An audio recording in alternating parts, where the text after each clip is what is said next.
Rahmat. Qarshilar. Betaraflar yo'q. Rahmat. Hurmatli deputatlar, onlayn olib borilayotgan munosabat bilan ekranlaringiz yo'q qo'ying. Chunki har bir deputatni qo'l ko'tarib ovoz berilishi yoki tasdiqlanishi muhim ahamiyatga ega bo'ladi. Salimov va Ashuroga tegishli.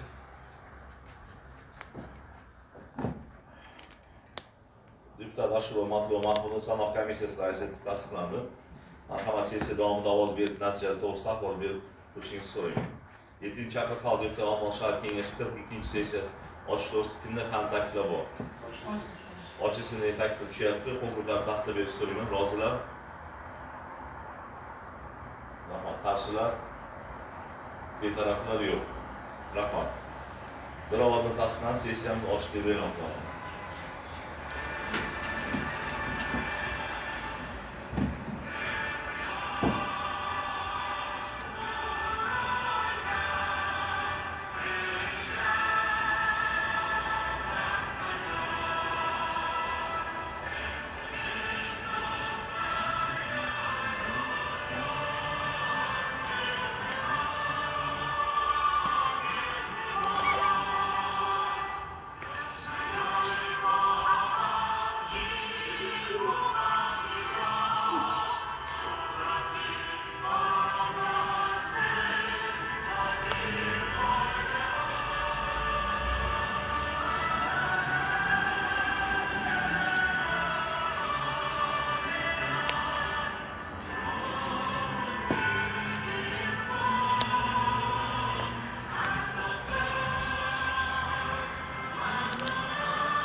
ishtirokchilari 7-chi chaqiriq xalq deputatlari Omon shahar kengashi 42-sessiyasida kun tartibini tasdiqlab olishimiz kerak.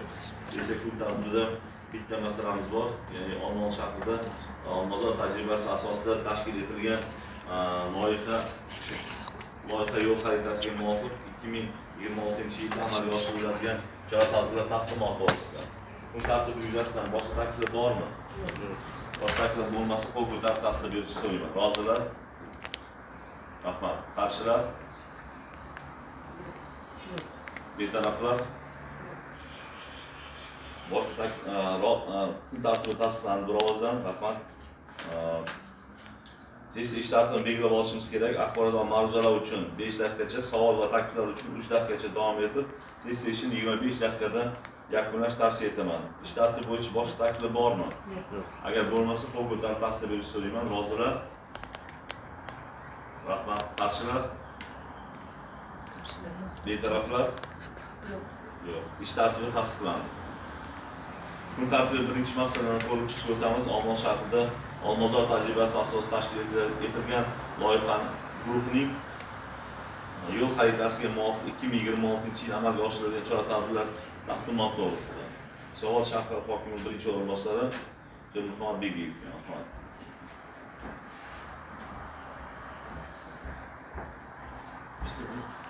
Assalomu alaykum, hurmatli deputatlar, hurmatli faollar. O'zbekiston kun tartibidagi masala bo'yicha axborot bersam, O'zbekiston Respublikasi Prezidentining 2026-yil 5-fevraldagi 2026-yilda hududlarni yangicha yondashuvlar asosida rivojlantirish orqali aholi daromadini oshirish, barqaror ish o'rinlari yaratish hamda kambag'allikni qisqartirish chora-tadbirlari to'g'risida Prezidentimizning 49-sonli qarorlari tasdiqlangan. Ushbu qarorning 21-bandida Iqtisodiyot va Moliya vazirligi, Kambag'allikni qisqartirish va bandlik vazirligi hamda Toshkent shahar hokimligining 6-ilovaga muvofiq shahar tumanlarining biznes rejalarini ishlab chiqish va hokim yordamchilari loyiha guruhlariga birlashtirish bo'yicha Olmazor tuman tajribasini yo'lga qo'yish to'g'risida taklifga rozilik berilgan. Bunda Iqtisodiyot va Moliya vazirligi bir oy muddatda shahar tuman hokimliklaridan byudjetdan tashqari qo'shimcha manbalarni aniqlagan holda hududni rivojlantirishga qaratilgan biznes rejalarini ishlab chiqadi hamda tasdiqlash uchun Vazirlar Mahkamasiga kiritadi. B'da Kambag'allikni qisqartirish va bandlik vazirligi, Iqtisodiyot va Moliya vazirligi, Qoraqalpog'iston Respublikasi Vazirlar Kengashi, viloyatlar va Toshkent shahar hokimliklari tomonidan mahallalarda tadbirkorlik loyihalarini hamkorlikda amalga oshirish uchun hokim yordamchilaridan iborat loyiha guruhlari faoliyati yo'lga qo'yiladi degan aniq vazifaga berilgan. Shundan kelib chiqqan holda, hurmatli deputatlar, biz ham Olmaliq shahrida 6 hududimizda hokim yordamchilarini o'sha loyiha guruhlariga birlashtirdik. Ya'ni misol uchun Uvaysi mahallasidagi Bo'kachi kanaldagi tadbirkorlar faoliyati, bundan tashqari Zarbuloq, Chamurhudud ketaverishdagi Grey tarafda kanal bo'yidagi o'sha chuqur tarafdagilari o'sha mahallalar yaqin hududdagi hokim yordamchilarini, keyin Islom Karim mahallasidagi yangi loyihalar ishga tushirilayotgan o'sha yangi O'zbekiston mahsulidagi loyihalarni yaqin hududdagi hokim yordamchilaridan iborat 6 ta kamida o'sha hokim yordamchilar birlashtirgan holda faoliyatini yo'lga qo'yganmiz. Ya'ni shu kun tartibidagi masala bo'yicha ko'rib chiqib, shuni tasdiq bersangiz so'rayman, hurmatli deputatlar. Sabatim shu, hurmatli kengashlar. Masala yuzasidan qo'shimcha fikrlar bormi? Agar qo'shimcha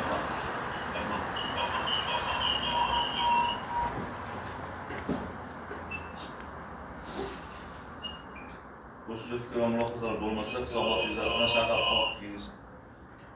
shahar kengashining mahalliy byudjet deputati tadbirkorlikni rivojlantirish, iqtisodiy islohotlar, qurilish va kommunal soha masalalari bo'yicha doimiy komissiya raisi Zafar Adilovga komissiya xulosasini o'qib eshitishni so'raymiz.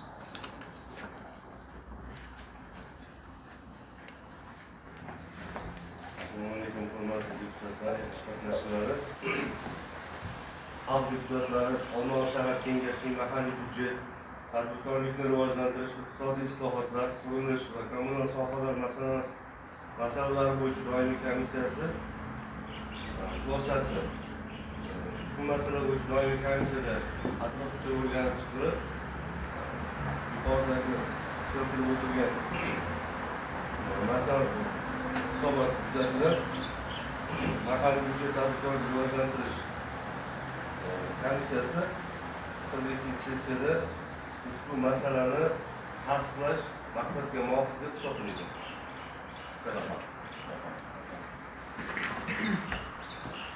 Komissiya xulosasi asosan sessiya qaror loyihasi barcha deputatlar tarqab qo'ygan. Tasdiqlansin degan deputat qo'l ko'tarib tasdiq berish so'rayman. Rozilar? Rahmat. Qarshilar? Yo'q. Betaraflar? Yo'q. Qaror tasdiqlandi. Hurmatli deputatlar, sessiya ishtirokchilari sessiya kun tartibiga kiritilgan bitta masala ko'rib chiqildi. Sessiyani olib borish yuzasidan takliflar bormi? Agar taklif bo'lmasa, sessiya kun tartibidagi masalalar bo'yicha ovoz berish natijalari yuzasidan sanoq komissiyasi raisi Matluba Ashurova axborot berishni so'raymiz. Assalomu alaykum, hurmatli sessiya ishtirokchilari, hurmatli deputatlar. Bugungi 7-chaqiriq Xalq deputatlari Olmaliq shahar kengashining 42-sessiyasida saylangan 24 nafar deputatdan 5 nafari markaziy studiyadan, 14 nafar onlayn videokonferensiya orqali ishtirok etildi. Uzrli sabablarga ko'ra bugun 5 nafar deputatimiz sessiyada ishtirok eta olmadilar. Demak, kvorum ta'minlandi. O'chirib qo'ygan-ku. Birinchi bloqda yonib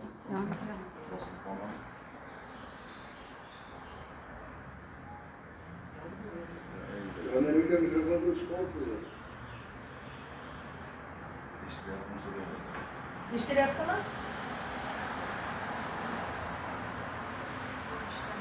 Doyamida mikrofon o'chib ketdi.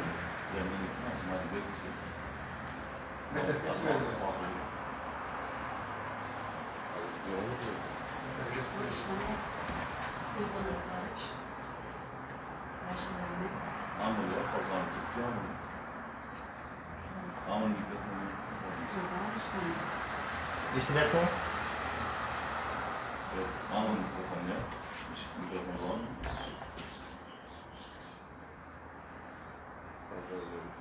Hurmatli deputatlar, eshitilyaptimi?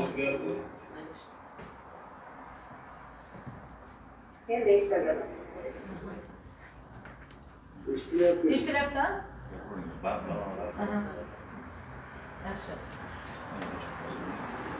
Bugungi 7-chaqiriq xalq deputatlari Olmazor shahar kengashining 42-sessiyasida kengashga saylangan 24 nafar deputatlar 5 nafari markaziy studiyadan 14 nafar onlayn videokonferensiya orqali va uzrli sabablarga ko'ra 5 nafar deputatimiz bugungi sessiyaga ishtirok etmadilar.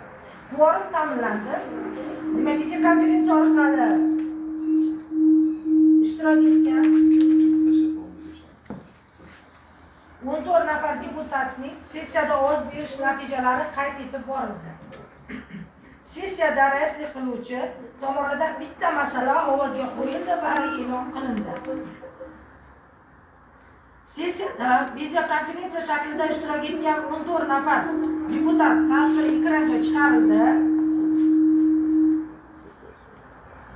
Ovoz berish jarayonida barcha deputatlar ko'rinib turdi. Videokonferensiya aloqa shaklida ishtirok etgan 14 nafar deputat har bir masala yuzasidan bir ovozdan rozilar degan savolga qo'llarini ko'tarib ovoz berdilar. Ovoz berish natijasi qayd etib borildi. Kun tartibidagi bitta masala yuzasidan markaziy studiyadan qatnashgan 5 nafar deputat hamda videokonferensiya shaklida ishtirok etgan 14 nafar deputat masala yuzasidan bir ovozdan rozilar degan savolga qo'llarini ko'tarib ovoz berdilar, qarshilar, betaraflar bo'lmadi. Sessiya kun tartibi bo'yicha bitta masala ko'rib chiqildi va sessiya davomida reglament tartib qoidalari buzilish holatlari kuzatilmadi. Rahmat. Sessiya o'tkazgan yuzasidan Qotibsev Qodirov sessiya bo'lib so'raymiz. Assalomu alaykum, hurmatli deputatlar, sessiya ishtirokchilari. Bugungi 7-chaqiriq xalq deputatlar Olmazor shahar kengashining 42-sessiyasi onlayn tarzda tashkil etildi.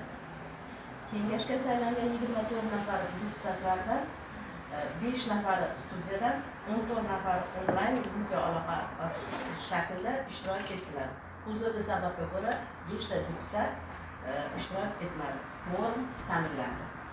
Sessiya ishini kengash raisi Karimov Doniyor Dilmurodovich olib bordilar. Sessiyada shahar kengashi deputatlari, shahar hokimi o'rinbosari, shahar siyosiy partiya raislari ishtirok etdilar. Sessiya kun tartibi bo'yicha bitta masala ko'rib chiqildi. Doimiy komissiya tomonidan xulosa o'qib eshittirildi. Deputatlar tomonidan kun tartibi bo'yicha qo'shimcha savol va takliflar berilmadi va qaror tasdiqlandi. Sessiya davomida reglament tartib qoidalari buzilish holatlari kuzatilmadi. Rahmat. Boshqa savol va takliflar bo'lmasa, shu bilan 7-chaqiriq xalq deputatlar Olmazor kengashining 42-sessiyasini yopiq deb e'lon qilaman. Rahmat.